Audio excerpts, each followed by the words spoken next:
It's my pleasure to introduce Dr. Nathan Rockwell. So we haven't had a whole lot of discussion about fluorescent or optical probes,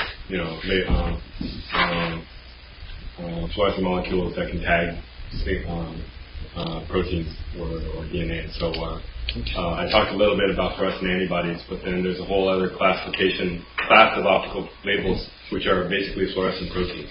And these are proteins that if you have the gene for that protein, you can insert that gene into a living organism, and then that organism will start to produce that fluorescent protein naturally. So you don't have to go in with a outside label. It automatically starts producing that label, and where you insert that gene helps you determine where that fluorescence is going to be tagged to or locked in on. So how long is such a gene sequence? What I mean? How long is such a gene sequence which makes? Maybe Nathan would be able to. That really depends on the protein. Probably your minimal size would be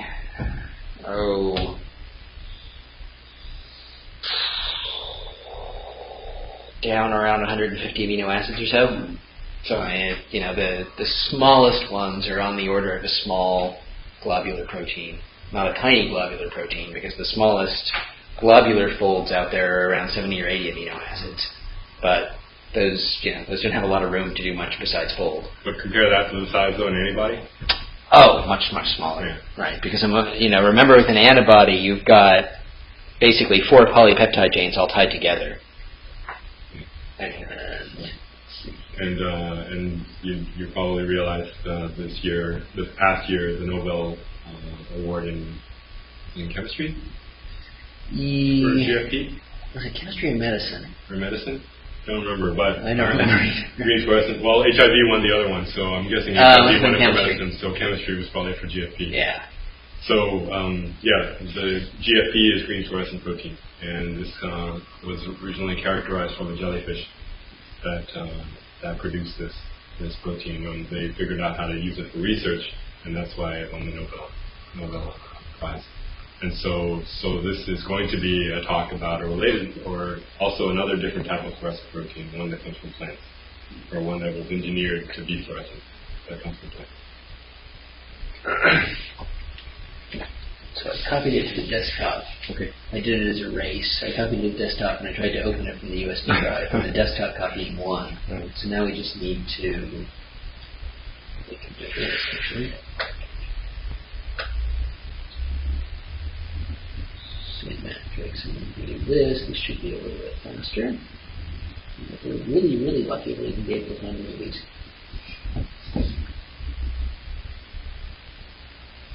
Oh, you copied the PowerPoint, but not the... No, I copied everything. Yes. Okay. I copied everything.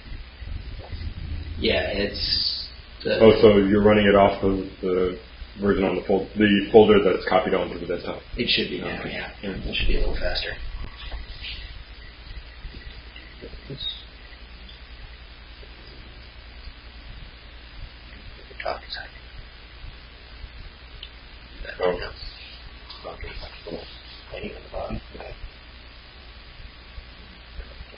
Here we go.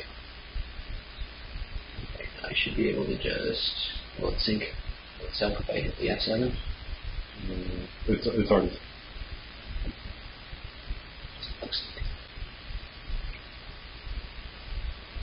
There we go.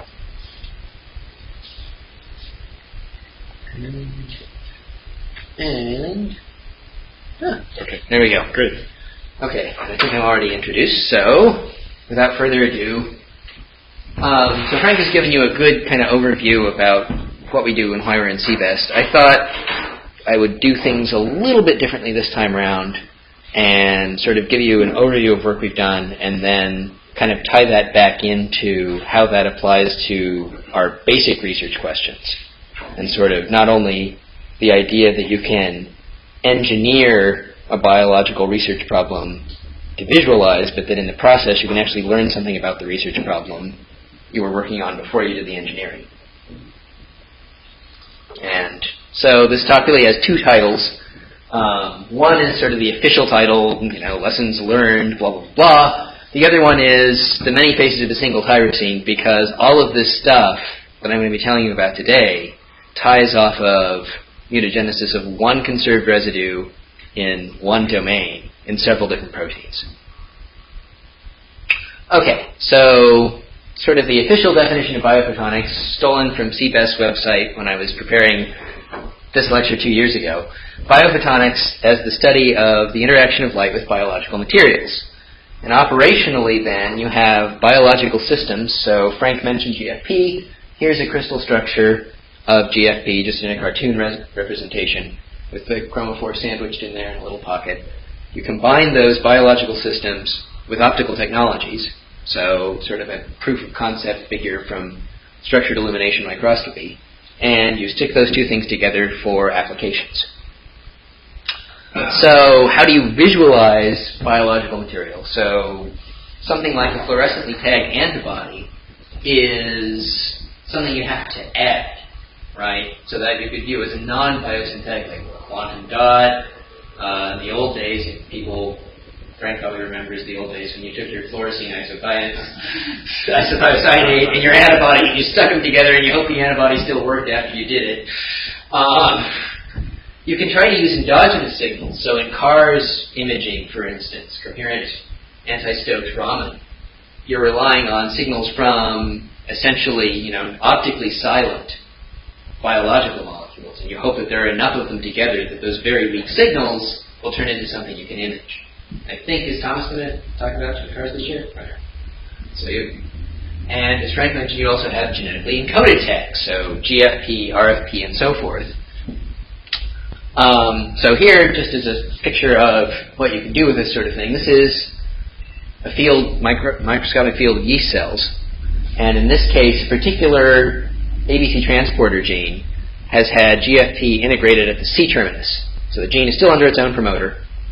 And if you have a functional assay, which we did for this particular protein, you can confirm that at least at the level of genetics, this protein is functional enough that it still complements a mutation.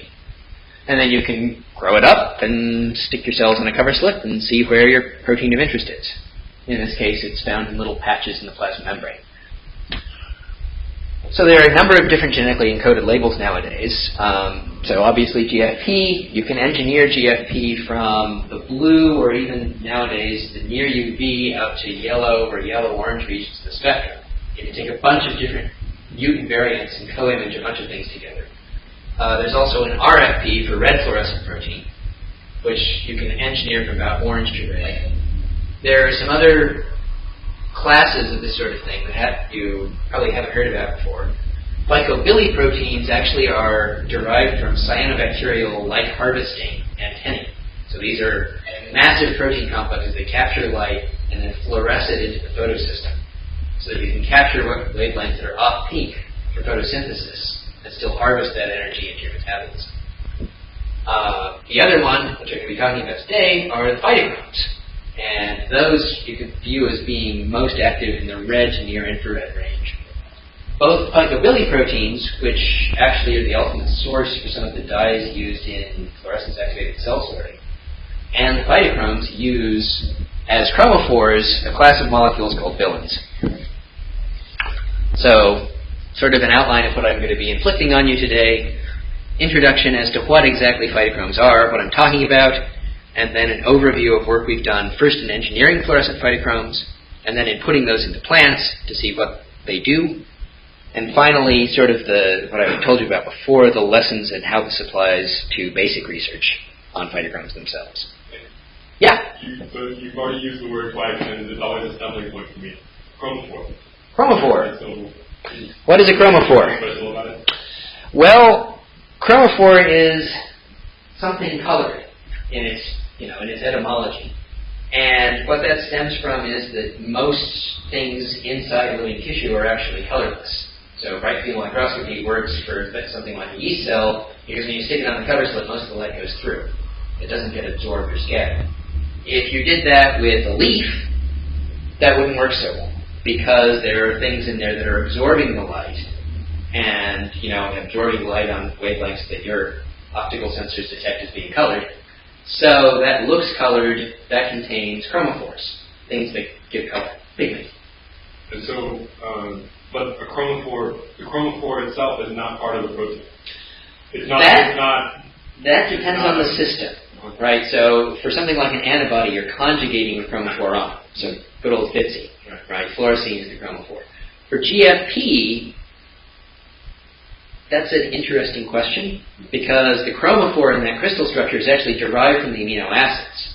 There's an autocatalytic process that rearranges 2 or 3 side chains to make a large conjugated system that has an absorbance in the visible range. Actually, 2 absorbances, but so that a couple of points there. One, you can get chromophores onto proteins in a bunch of different ways, and if we saw down into the UV, every protein would look colored. Because aromatic amino acids have an absorbance band right around 280 nanometers, beyond the detection range of your eye, but it's there.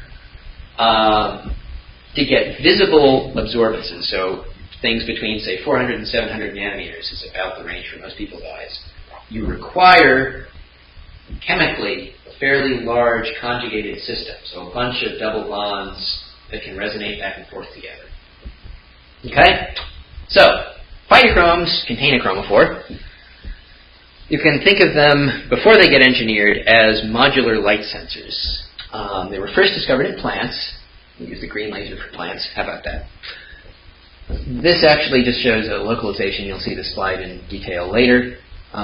They have functional impact, so this plant is a wild type.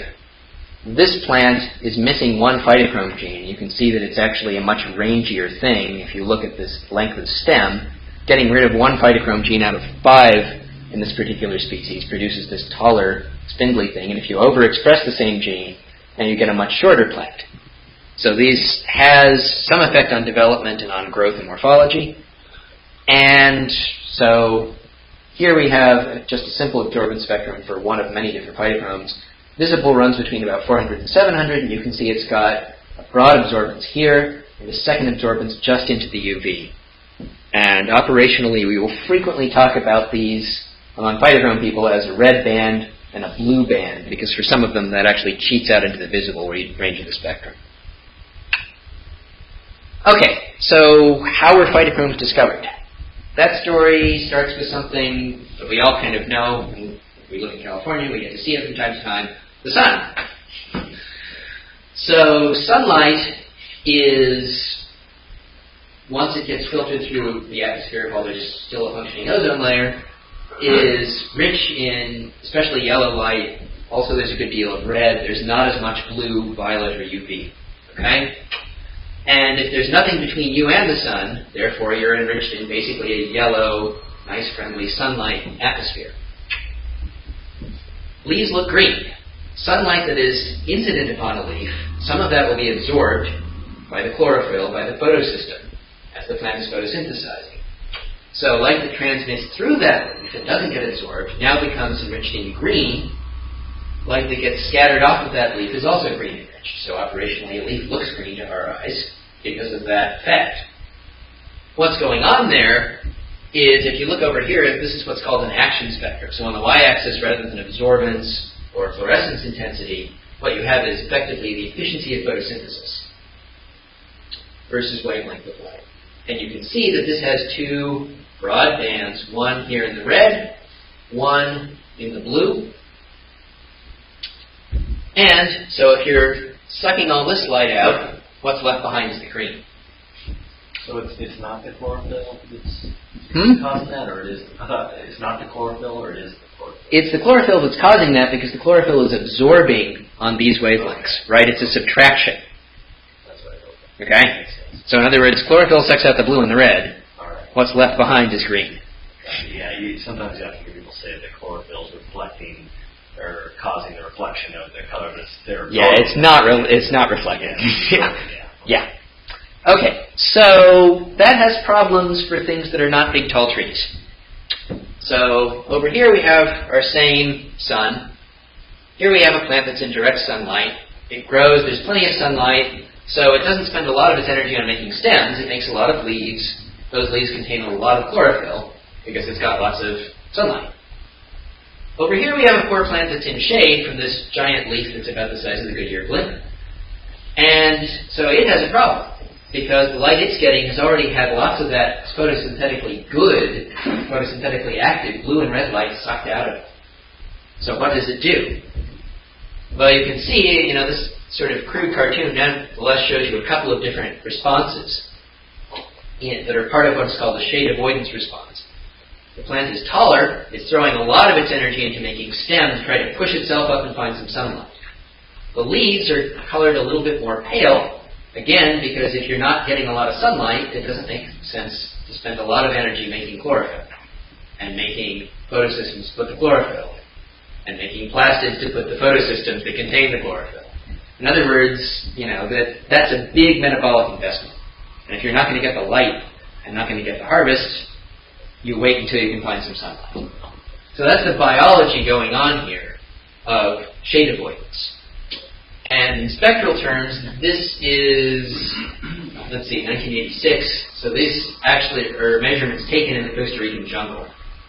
The yellow trace is up at the top of the canopy, so that's the incident sunlight at tropical latitudes in 1986. And so you can see here the ozone layer is depleting that blue band for photosynthesis, but there's lots and lots of red. Okay? The green trace is down under the canopy. And this was thick Costa Rican jungle, so it's actually under 3 layers of canopy. And you can see that, the blue, the green, the red, it's all gone. So you've got really, really deep shade. Okay? And in a series of experiments performed really back in the 50s, it had been shown that this response, what just causes the plant to decide whether it's in shade or sunlight, actually is a ratio measurement for 2 regions of the spectrum. The red region and the so-called far red region. Here, right around right at the edge of your eye's ability to detect. And so here, operationally, for direct sunlight, the ratio of red to far red is over 1.25, and in deep shade, that is 0.3. So that's about a 4-fold sensitivity to turn this on and off. And the pigment that was thought to be controlling this was given the name phytochrome for plant color, plant pigment, and was first described as a purified thing with interesting biochemical properties in about 1959. And what they show is kind of outlined here. So phytochrome comes in 2 distinct spectral states. One is called PR for phytochrome red absorbing, and the other one is PFR for phytochrome far red absorbing. If you're in direct sunlight, there's a lot of red light. Your PR gets converted to PFR. If you're in shade, now there's a lot of far red light relative to the amount of red light that's there. This is a ratio measurement. The PFR absorbs and converts to PR. So this switch is the ratio of red to far red. So spectrally over here, you can see that, the spectrum, here's red, here's far red. You can see that there's a good deal of overlap. So you don't really get pure PFR. You'll get PFR-enriched populations. Okay? PFR itself can actually thermally slide back to PR if you wait a few hours. So that at the end of the day, when the sun goes down, the whole thing slides back to PR and sits there and waits for morning. And then you do the whole thing all over again. And this is a dynamic process. It's not as though it decides just in the morning, oh gosh, I need deep shade. It's constantly sensing. So what's the advantage? I guess I understand why there would be a PR. Well, what's the advantage of having a PFR? The advantage of having a PFR, a couple of points. One is, in higher plants, PFR is actually considered to be the signaling output. Okay? But that's not always the case.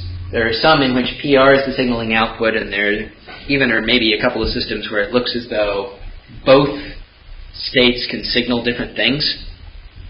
So I don't know if any of you have taken cell biology classes, but the sort of the classical second messenger stories, a lot of systems people said, oh, and it makes diacylglycerol, and the diacylglycerol goes away and we don't worry about it.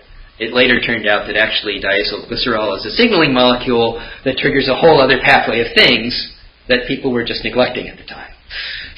So it's more from that argument that it has some kind of signaling function, not that it has better light harvesting. No, it's what it lets you do. It does let you explicitly say, okay, I'm getting this amount of far red light, right? So a lot of photosensory proteins will simply have an absorbance and then a photochemical cycle that collapses back to the starting point.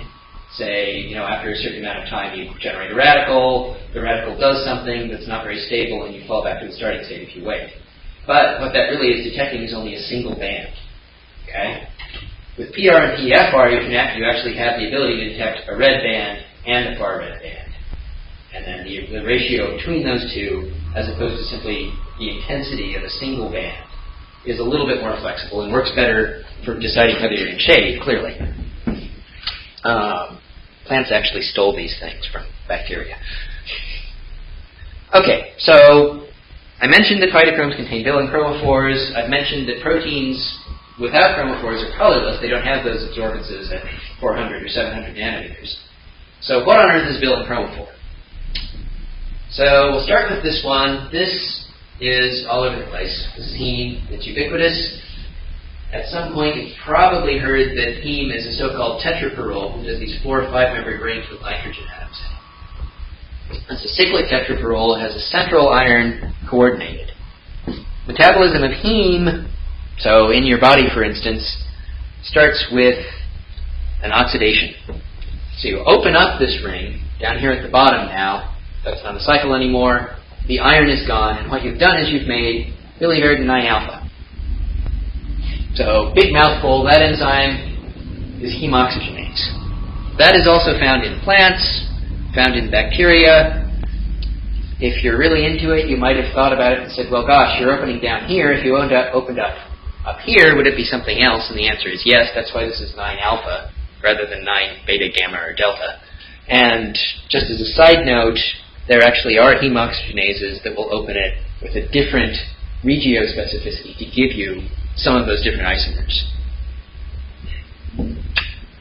In oxygenic photosynthetic organisms, so plants and cyanobacteria, another step can take place, which does not happen in your body. You take biliverdin, reduce it into bilirubin, and excrete it. Plants and cyanobacteria instead have this reaction here, or in addition, I should say, have this reaction here. So this is a class of enzymes called FDPRs for ferredoxy-dependent bill and reductases. FDPRs are pretty good. And what happens essentially is that you reduce this ring over here, formerly the A ring. So this was a vinyl in biliverdin, and now it's become an ethylidene, which is a little bit more reactive. And in cyanobacteria, there's an additional step here. You convert another vinyl group into an ethyl to make what's called phycocyanobylin, or PCB. So this now is a linear tetrapyrrole. You can view the A rings having been somewhat activated for chemistry. And that is what gets fed into phytochrome and becomes the phytochrome chromophore. So those molecules will bind in a pocket on the structure, come in here, and then on the A ring, a cysteine side chain on the protein will actually attack nucleophilic reaction, form a covalent linkage to that chromophore. So we have actually 2 different classes of phytochrome using 2 different chromophores with slightly different chemistry.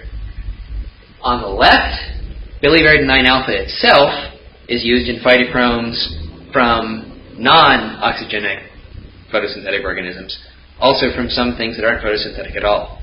So there actually are fungi which contain phytochrome genes that use this as a chromophore. Nobody really knows why.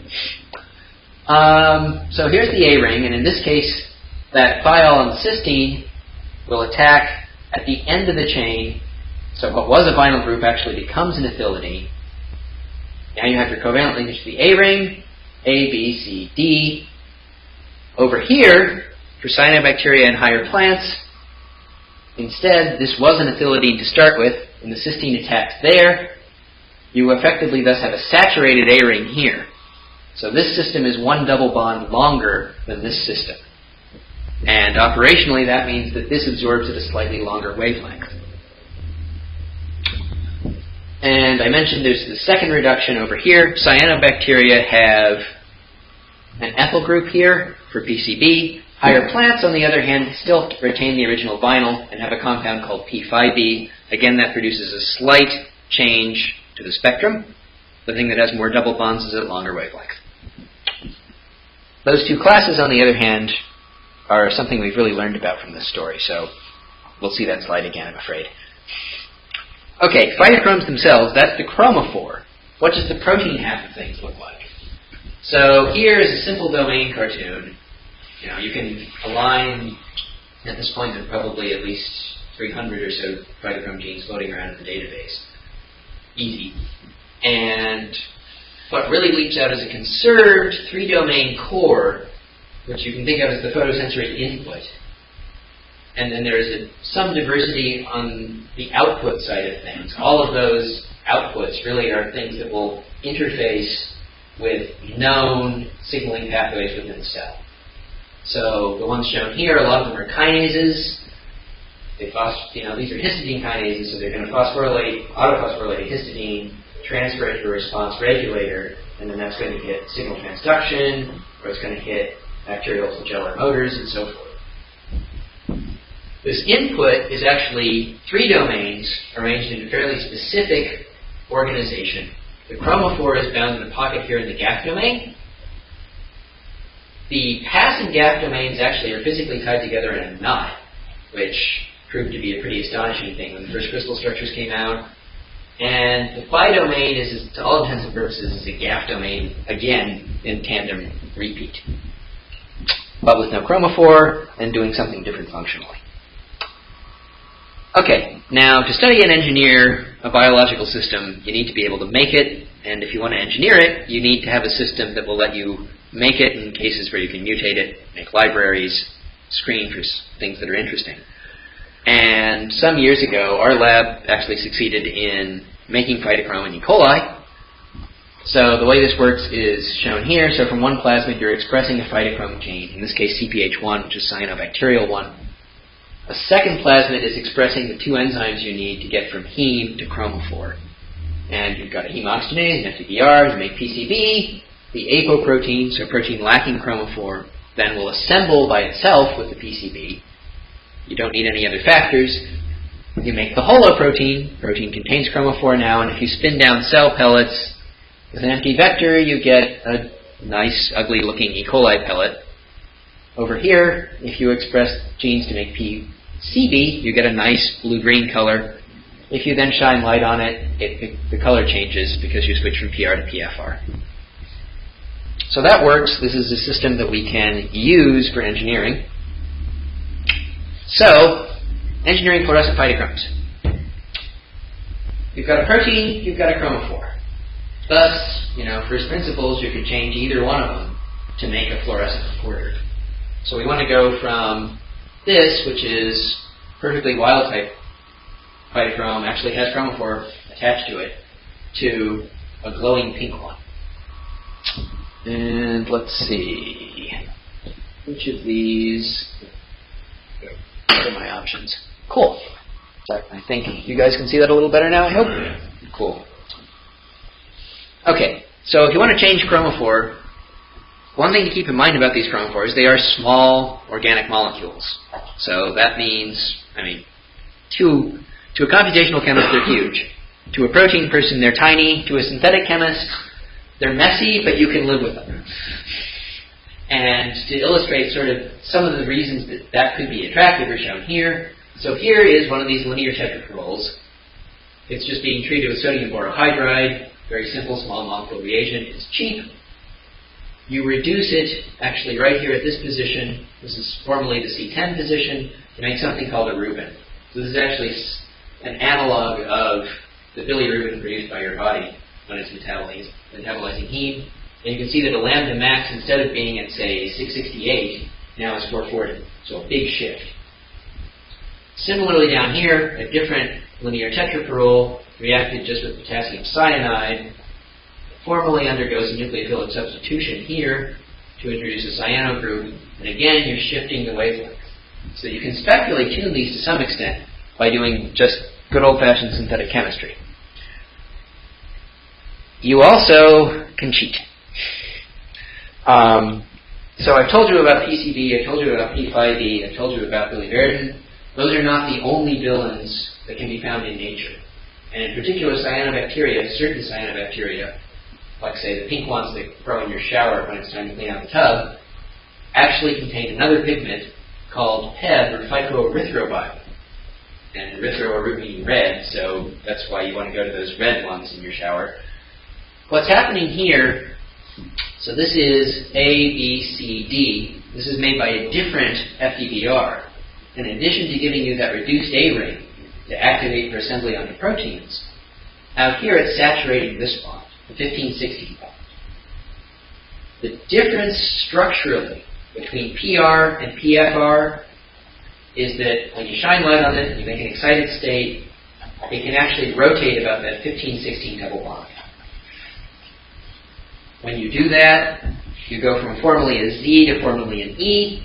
Sorry for those of you for whom organic chemistry was a long time ago, but your professors did threaten you and tell you it would come in handy someday. This is that time. You go formerly from Z to E. That gives you PFR. The E is less stable. Thermally, it can collapse back to Z in that darker version of the process I mentioned before, or it can also absorb light and rotate back to Z. What's tricky about PEB is that now the 15-16 bond is reduced. So it's thermodynamics that drives the switch?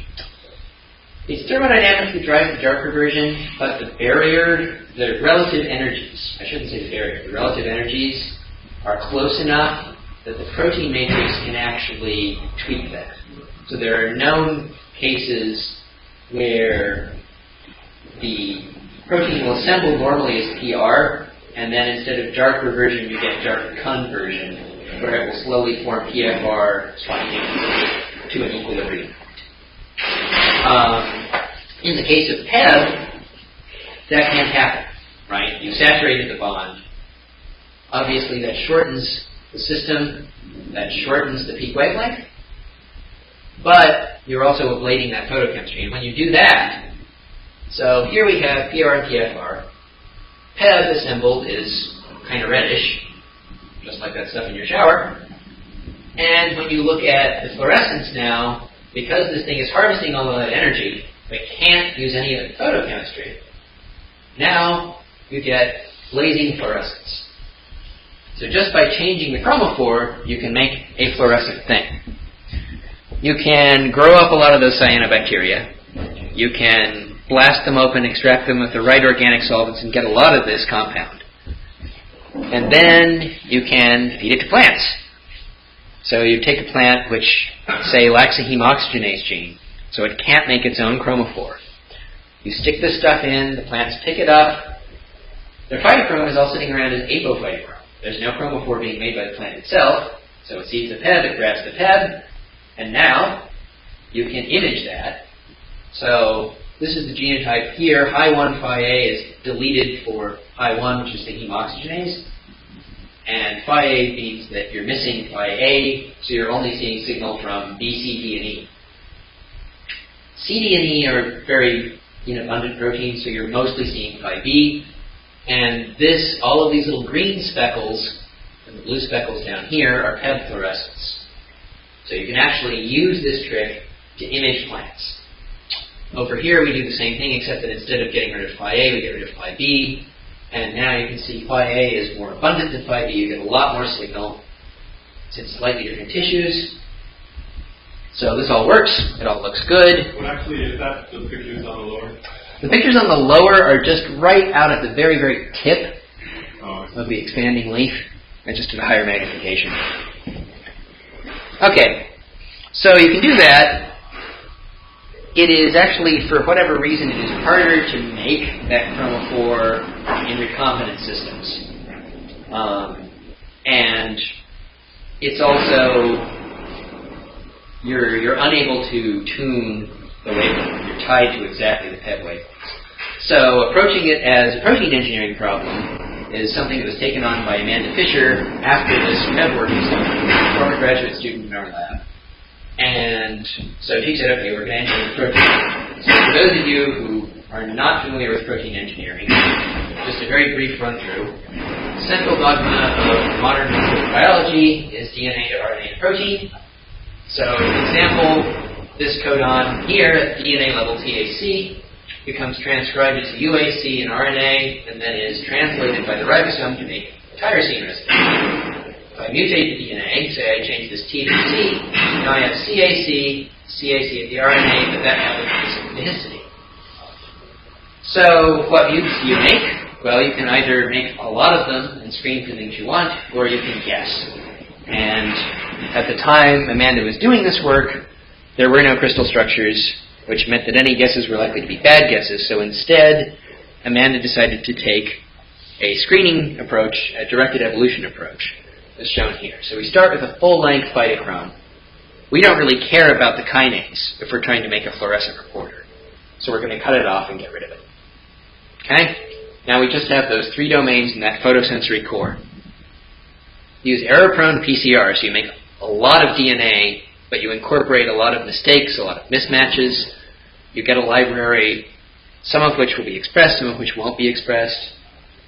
You ligate that all in, so you've constructed a nice library that will self-propagate in E. coli, and now you screen it by fluorescence-activated cell sorting. We should be getting something that is much more fluorescent than background. So, the idea, you've got your pool of cells in aqueous suspension coming through in a droplet. They're getting irradiated by a laser. You're detecting fluorescence. You apply a voltage. Things that you're not interested in get shuffled over here. Things you're interested in get shuffled over here. So, out of a total screen of about 24 million events, Amanda found one bona fide fluorescent protein. And that happens to contain, the thing she originally identified had 3 mutations, 2 of which were irrelevant. The third one, the one that mattered, is here, Y176H in CPH1 numbering. And it's a tyrosine to a histidine, it's in the GAP domain, and it's pretty close to the chromophore D ring. So you'll actually see the crystal structure in a few slides. Okay, so what does this thing do? Well, so we call it YH phytochrome because it's not always residue 176. You know, for when you're talking about a plant phytochrome, now it becomes 276 or 242. We just call it YH. Effectively, what this protein does is it fluoresces now, and where wild-type proteins will go from PR to PFR, so they have a characteristic different spectrum. So if you subtract PR from PFR, you've got the PR positive peak here, the PFR negative peak down here, so PFR has more absorbance in this region than PR does. YH is much flatter. So effectively, you're trading photochemistry for fluorescence. The same sort of trade-off you made when you put PEB into the protein. So how general is that? Is that specific to this cyanobacterial phytochrome that the screen was done with? And the answer is no. So here, taking one of those 5 plant phytochromes in Arabidopsis 5b, making the equivalent mutation in it. If you have GFP and you grow cells in point light, you have here GAPI staining of the nucleus. 5b is found as these punctate bodies within the nucleus, green fluorescent here. If instead you have the YH mutation, no GFP tagging at all, just one amino acid substitution to the protein, you see the same kind of localization pattern. Now you get red bodies because it's red fluorescence. So this is, cross our fingers here, this is just showing you the same thing, now taking a slice actually through into a small developing root. This is the GFP. You can see each one of these little clusters is a nucleus. Each one of those little spots is one of those little patches within the nucleus. Here's the same thing with YH. Again, you see a cluster. Each one of those is a nucleus. Each one of those little red dots is a patch of phytochrome. So, that's cool. This works in plants. Let's go. Why are we not? There we go. The other question is, what's the phenotype? So, phytochrome, as I mentioned, has this big effect on growth and development. what is the consequence of this mutation functionally if you're a plant? Now, you might expect that it should be loss of function, because you've ablated photochemistry, you can't make PFR, and I said PFR is signaling active in plants. It's not. It's constitutively active. So over here on the left, we have very small seedlings. These now are dark grown, so each of these things think they're in the shade. The wild-type plant throws most of its energy into making stem. There's hardly any leaf here at all. Point mutation, almost no stem, fully developed leaves. It says, hey, I must be in light, even though there wasn't any light. And you can actually take these longer and longer and longer, so this now is 6 weeks old, no light. You know, the wild-type is this sad little seedling. This is being grown on sucrose. The plant won't actually starve, and you can see that with this mutation, you actually go ahead and make leaves. Some of them even look like they try to make little flowers. In other words, it's almost as though this single mutation has converted the plant into a fully developing, or almost fully developing, heterotrophic organism, like a fungus or a yeast. So a very strong, striking phenotype, but not an expected one. Does that work in anything besides Arabidopsis? The answer is yes. So here we have tobacco plants. Over on the left, controls. They've grown to some level. Over here on the right, again, much shorter, no stem, darker leaves. The plant thinks it's getting more light than it's actually getting. Okay. So that's an overview of the work we've done. And now in the last half hour or so, what I said I'd kind of finish up with, which is we've done this engineering project. We've learned some stuff about the effects of this mutation, both on the photochemistry and on biology. Can we apply any other of those, or put any of those lessons back into learning about phytochrome photochemistry itself? And the answer actually is proven to be a decided yes. So this is a slice into the crystal structure of CpH1. Here is the PCB chromophore, A ring, B ring, C, D. There's that 15-16 bond where you rotate for photochemistry. Here is tyrosine 176, over by the D ring. Okay. So to kind of run through this again, biliverdin is found in one class of phytochromes. The phytobilins, PCB, P5B, are found in the other class. I've told you about CpH1, which is a cyanobacterial phytochrome. This YH mutation, it uses PCB. I've told you about higher plant phytochromes where the normal chromophore would be P5B. So does the YH mutation work for the biliverdin ones? The answer is no.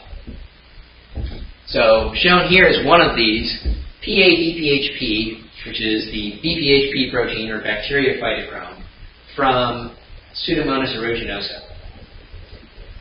In this case, that tyrosine gives you, happens to be number 163. You can see that the Y163H mutation still makes plenty of PFR. It's not fluorescent.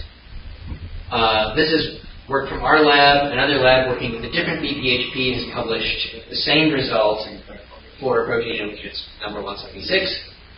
So chemistry is fine for these guys, but not for these guys. You get fluorescence up here, but not here.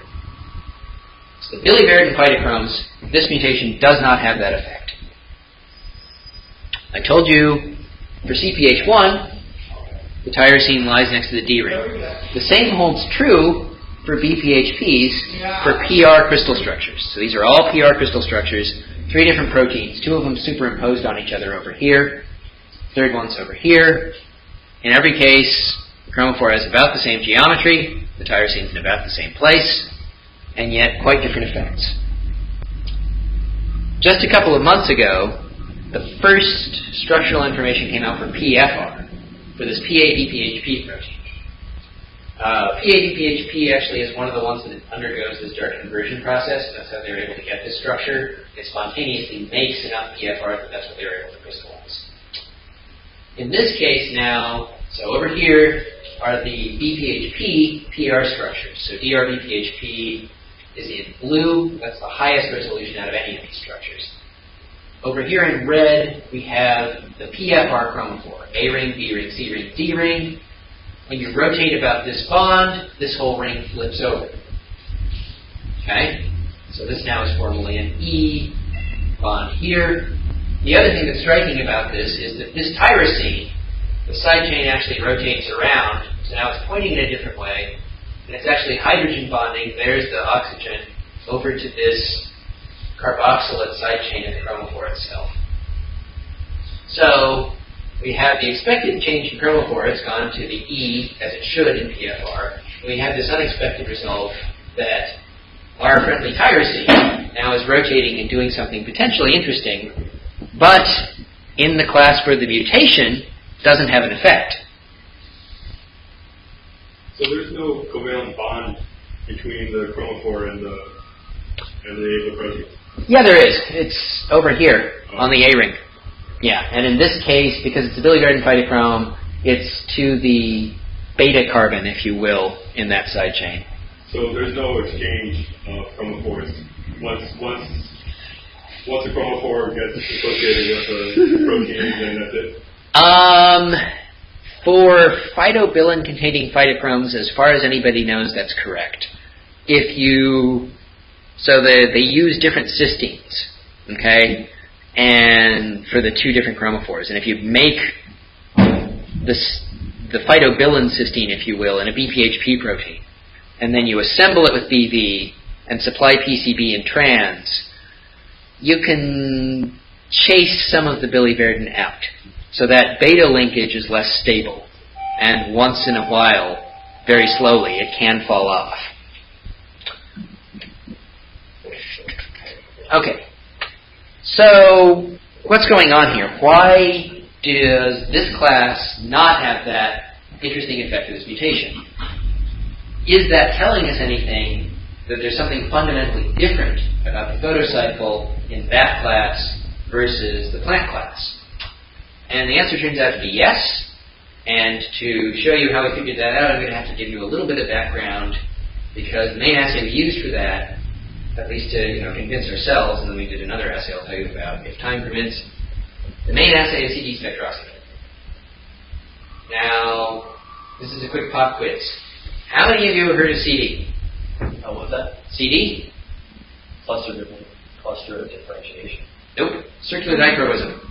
Anybody? Okay. So, here we have a linear tetrapearl. This has been opened up from heme. As you can see, it's actually in a different place than biliverdin 9 alpha. This is biliverdin 9 gamma, which is the isomer formed in insects. This is mainly just a waste metabolite, but it can also be used when bound to certain bilin-binding proteins as part of the insect's pigmentation. And those pigment proteins were sort of an early model system for looking at bilin-bound proteins. So these are called insecticyanins. And over here we have spectra for this compound bound to one of those, in particular pigment proteins and those little white butterflies that flutter around in your garden. So the yellow trace is a conventional absorbance spectrum. The orange trace here is the so-called circular dichroism, or CD spectrum. Now, you can see it's hitting the same peaks. Here's that red band, here's the so-called blue band. But, whereas absorbance is just a straight intensity, this is now a signed measurement. You can have positive or negative CD. So absorbance is just the absorption of light. The operational parameter is the extinction coefficient. CD is the differential absorption of left or right circularly polarized light. So if you define, and I forget whether this is the correct definition, but if you just arbitrarily say, okay, if you absorb right polarized light more than left, we'll call it positive CD. And if you instead absorb left better than right, we'll call it negative. Now, why on earth would anybody care about that? So, that differential absorption is associated with helical or chiral compounds. So this gives you stereochemical information that you can't get from straight absorbance spectroscopy. So here, as it happens, is a crystal structure for that same protein. And in this case, you might notice this is a very, very symmetrical chromophore. And it is bound in a helical conformation. So that using kind of old-fashioned selection rules from even the 1950s or so, they had been able to predict that, well, okay, if it's bound helically, it should be in a right-handed helix, and that's what they observed. Okay? As opposed to a left-hand. Now, for our case, PCB, for instance, is much less symmetrical. You've got this reduced A ring, you've got this ethyl over here. You can't really apply those sort of simple selection rules from the 50s. Nonetheless, we actually had pretty good success, and you can get, it's been known for years, you can get PCB proteins, PCB bound proteins, to give you CD signals. So over here is the alpha subunit of one of these phycobilly proteins, these light harvesting complexes. And you can see that these are billing wavelengths. In this case, that red band is associated with positive CD, blue band with negative CD. Over here, same sort of thing for oat phytochrome A with P5D as chromophore. Up here is the absorbance. There's PR, there's PFR. Down here below, you can see now the CD of PR has a negative red and a positive blue, which is the opposite of this over here. When you convert to PFR, now all of a sudden you're seeing weak positive rotation. So for oat phytochrome, the photochemistry proceeds, when you go from PR to PFR, proceeds with inversion of the red band CD. So again, that has to be telling you something about what's going on structurally in space. If only we knew what it was. The YH mutation, this mutation I've been telling you about that's so important, does not alter CD. So this mutation ablates PFR formation. So we should see just a PR-style CD signature, and we do. Negative red and positive blue is PR in wild type. Negative red, positive blue. Check. So what happens if we do that experiment with our BPHPs, where that mutation has no effect? We see something quite different. So I've shown you oat phytochrome, so plant phytochrome shows inversion. We see the same thing here with CPH1. For PR, negative red. For PFR, positive red. Over here, with one of these BPHP proteins, DRBPHP, where there's the PR crystal structure, we have negative red in both cases. Positive blue in both cases. And to keep the slide uncluttered, I haven't shown you, but we can actually line up this peak with the PFR absorbance band, this peak with the PFR absorbance band. Okay, so yes, there is an actual fundamental structural difference between PFR and BPHPs and in CPH1 and plant phytochromes. That's cool. This is not a series of experiments we would have even thought to try without the YH information. But what is the actual structural interpretation? So, a quick introduction to a convention. Over here is that PR crystal structure again. In this case, I've changed the angle a little bit. You can see that the B ring and the C ring are essentially coplanar. So over here, in a cartoon where we take out the protein structural elements, everything in this gray polygon defines a single plane. Okay? And there's actually an old convention, an obscure convention in the literature, for defining the faces of a ring system, stereochemically. So that if you say, okay, we're going to go around in increasing formal numbering, if it's clockwise, you have the alpha face, the other one is the beta face. And when you use this convention, you actually say that the D ring is alpha facial in this structure. So it lies on the alpha face of the BC ring system.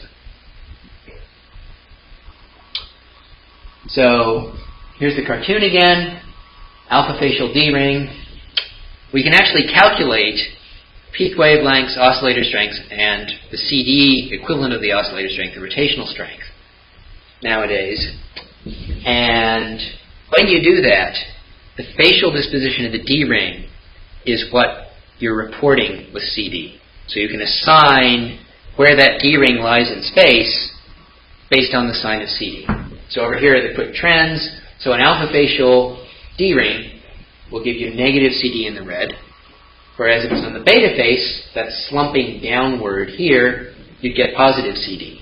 That holds true regardless of whether you're Z or E at this bond. So whether you're PR or PFR, that trend should hold.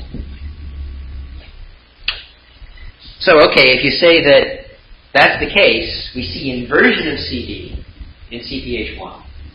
You go from negative red CD in PR to positive red CD in PFR. So the D ring has to switch from the alpha phase to the beta phase. How would that happen, and why would that not happen at DPHPs? We believe that that actually arises from different directions of rotation at the isomerization step, as shown here. So this is a really foreshortened D ring jumping out at you.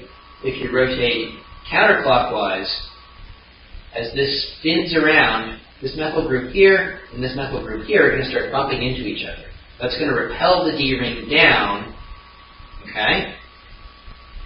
This whole thing will go slump. Whereas over here, if you rotate this way, that clash doesn't happen. And you wind up with a different geometry. Both formally E. One is alpha facial, one is beta facial. Now for the second time we cross our fingers, because here it is as a nice little movie.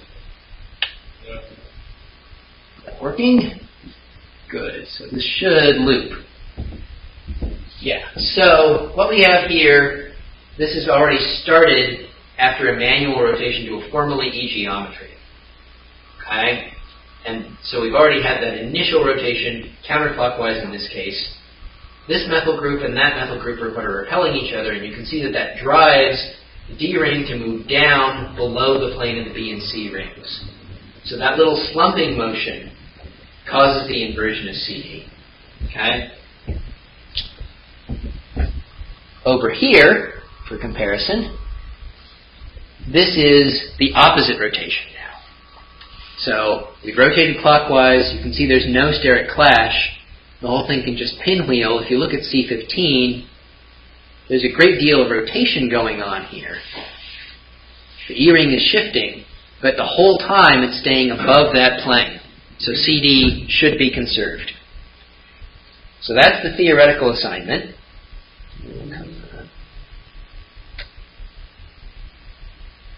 Does that agree with the available crystal structures? So here we have the DR, BPHP, PR structure. As I've told you before, there's an alpha facial D ring. So here's the BC plane, alpha facial D ring. The same holds true for the CPH1 PR structure. Alpha facial D ring. Those should both have negative red CD, positive blue, and they do. Nathan? Yeah. So are these movies, were they calculated just...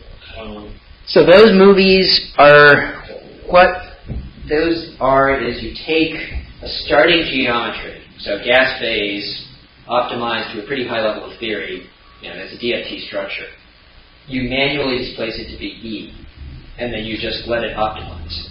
Oh, okay. Okay. And in this case, a fairly low level of theory, since the whole point is just to conceptualize the movement. So it's not, you're not doing a simulation molecular dynamics to see. Well, it is a simulation. It is. But it's a gas phase simulation, and it's actually at a higher level of theory than molecular dynamics. So molecular dynamics would be, is essentially a Newtonian description of a chemical system. A full-on coupled cluster description would be a much higher level of theory, which, good luck doing coupled cluster with a system this big. We can calculate the spectra with DFT.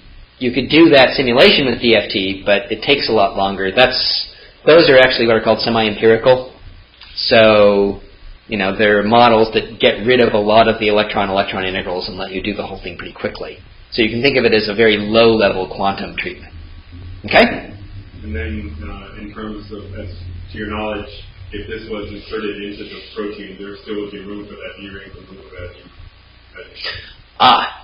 there would be certainly there is in the BPHP case, and there is in the CPH1 case if you make some assumptions about things that aren't happening, which we'll talk about in a couple slides.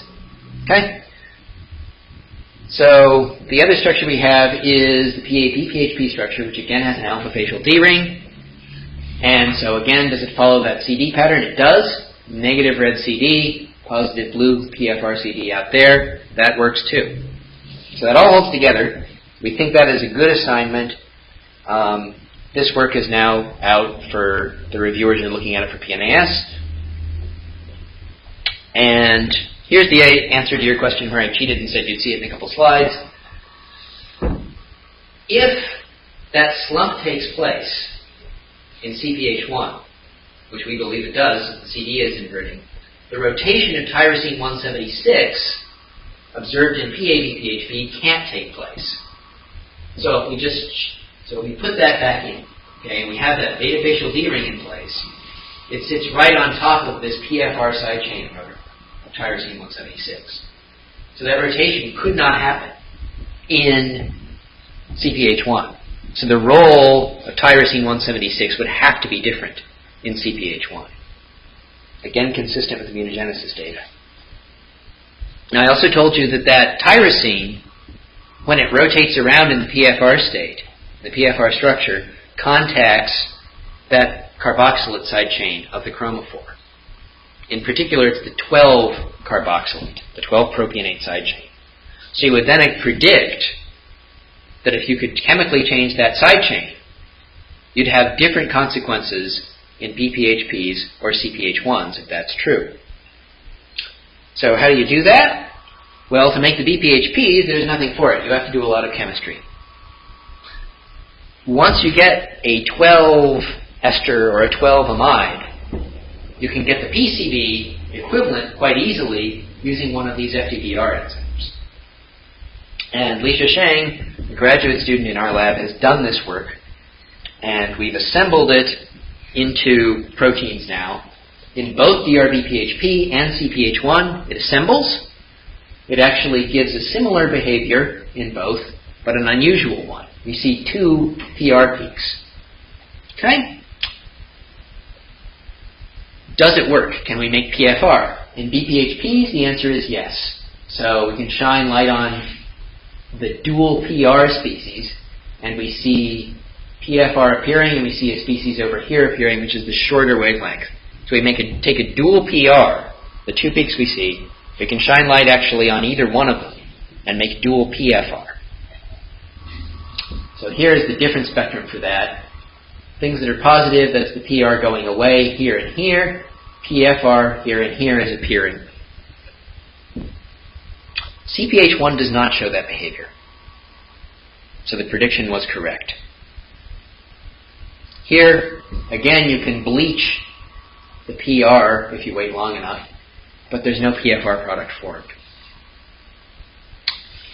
We can, since it works in DRBPHP, we can also ask whether the other normal photochemistry and normal biochemistry of this protein is intact, and the answer is yes. So shown over here is darker version for this species, where you're going from the light blue trace at 0 hours, just taking spectra every 2 hours. The 2 PFR peaks go away, the 2 PR peaks come back. If you compare that rate to the rate for the same reaction in the presence of light illuminating out here, you can see the light actually speeds it up. So the back photochemical reaction is still present and accounted for too. I think we'll skip that one. Quick note as to why we're seeing 2 PR and 2 PFR in this case. So we think what that represents is large populations of protonated and deprotonated chromophores. So the normal chromophore should be all protonated. And that's not our work. That's NMR spectroscopy for a couple different labs in Europe. But the deprotonated species should be blue shifted. Both calculation, old solution phase chemistry, pH titrations in the actual protein, all of that point to the deprotonated species as being a blue shifted species. And that makes a certain amount of sense, because in addition to tinkering with this contact and how it will interact with the enzyme, you've also taken away a carboxylate, which is negatively charged, and replaced it with an amide, which is neutral. That's going to change the pK of the conjugated chromophore system, the ring system. And when you change that pK, now you're going to expect, gosh, you should start seeing deprotonateds. That's why we think that. It's not rapidly protonated, and it's solution. Well, once it can protonate or not protonate in solution. right? Because you're exchanging with bulk water and with your buffer system. But when you're actually stuck inside the protein, now you're excluded from bulk solvent, right? You have a little cohort of waters in that pocket, and crystallographic waters on the shell on the outside of the protein. But you don't have bulk solvent. So if proton comes off, it's going to stay in that cage. There's an aspartate, there's a histidine, there are crystallographic waters, there are places where you can accept a proton or donate a proton. Okay, now just to bring this full circle in the last couple minutes, what does that movement of tyrosine 176 mean in terms of YH? And can we, from this, go back and say, okay, do we have any idea why that substitution has the effect it does? So, just to remind everybody, so we've got the PR side chain conformation for this tyrosine. We've got a different one for PFR. We can try to make models of, what that mutant would look like. One thing that happens fairly frequently, actually, when you do make such a model is that the histidine actually winds up on the PFR side chain angle.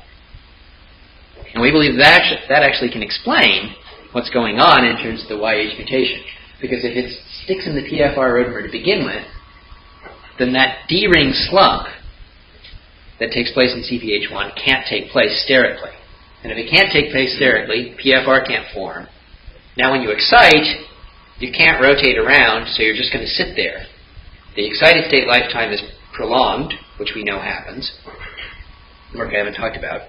And if your excited state hangs around long enough with these molecules, not in bulk solvent, so you can't collisionally de-excite, you'll get fluorescence. And that's what we see. Okay, so Y176 ablates PFR formation only in certain classes of phytochromes. That turns out to reflect a fundamental distinction in the PFR structure, as I told you. That also led to the testable prediction that photochemical roles for the 12-propionic acid in the chromophore are distinct, and they are. And from this, we have a working model for why that mutation has the effect it does. So now we can just jump to sort of overall things. I've told you phytochromes are photosensory proteins. They are good scaffolds for probe development. I've shown you, in fact, that you can use them to image things.